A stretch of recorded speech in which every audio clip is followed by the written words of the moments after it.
Deus, visita cada lar, tira tudo o que não provém de Ti, cerca nossa casa com Teu poder, dê ordens aos Teus anjos a nosso respeito.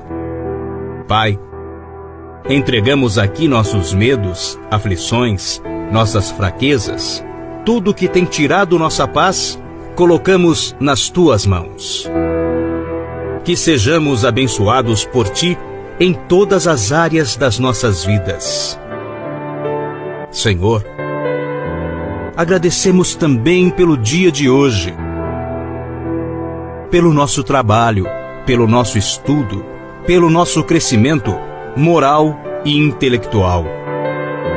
Peço perdão, Senhor, se em algum momento deste dia eu cheguei a falhar. Te amo, Deus, Tua graça nunca falha.